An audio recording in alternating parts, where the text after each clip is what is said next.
I for sure did not go to that doctor's appointment. I canceled it. Not doing it. I'm not doing it. Nothing that causes me that much anxiety is of God and is for me. Not doing it.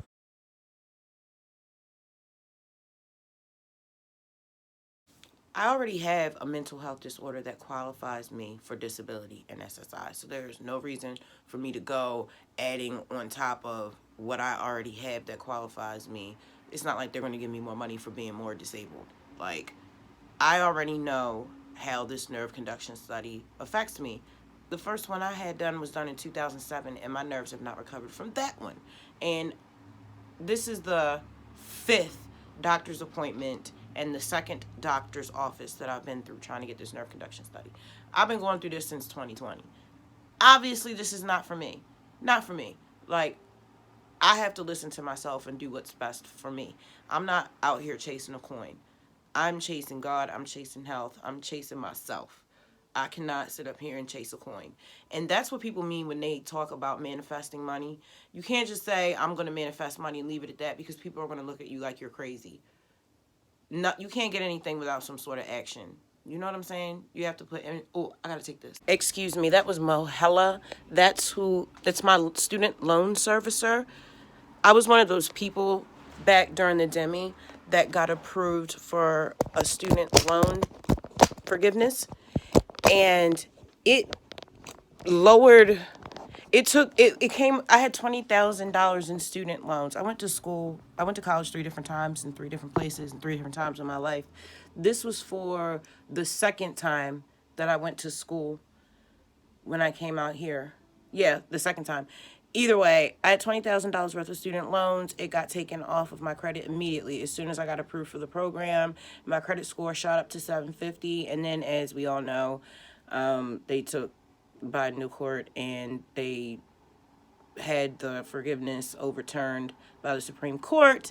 And everybody has to repay their loans now. But there's a program called Save Plus that you can apply to. And basically get your monthly payments to $0 for the next 30 years, and then they forgive the loan.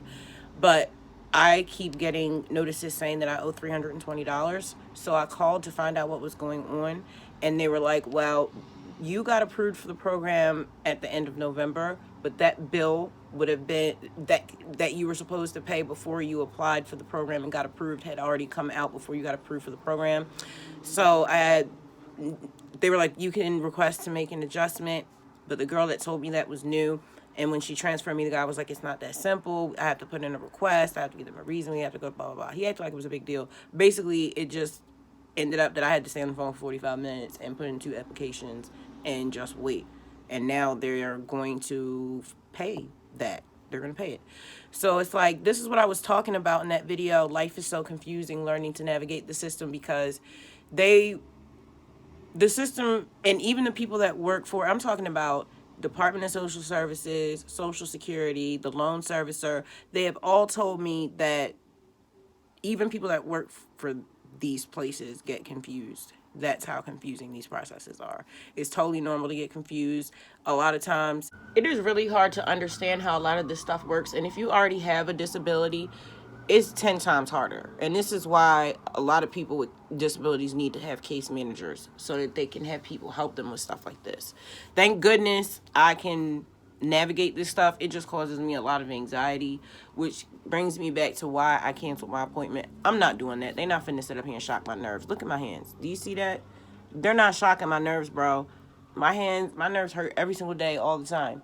And, like, those are the same hands that I soothe my children with and cook and clean with and write. Like, that's my whole life. You're not finna shock my nerves, bro. I'm not at a point in my life where I'm willing to do things that are contrary to my nature. I'm just not doing it. If it doesn't feel right, I'm not doing it, because it doesn't feel right for a reason. Because I'm not supposed to be doing it. That is an alarm system. Low-key, anxiety is an alarm system, for real, bro. It's just an alarm system that is not easily shut off in some of us. This stuff is hard to understand. Now, with Medicaid, they don't do the automatic reestablishing of your coverage every year like they used to. You have to go you can go online or go in person and call, but you have to, and it's separate from your food stamps and stuff like that. So you have to go and give all new income information, just everything. You have to just reestablish that nothing has changed, and you have to pick a new healthcare provider, a new MCO, or the government will choose one for you. So it was like I did all my stuff online, but then I got to the very last page where I had to choose whether we were going to use Medicaid or private, and it was so confusing. I didn't know what was going on, so I called, right? Come to find out, there were like 5 different mistakes. My daughter had a double application. They had the wrong information for my son.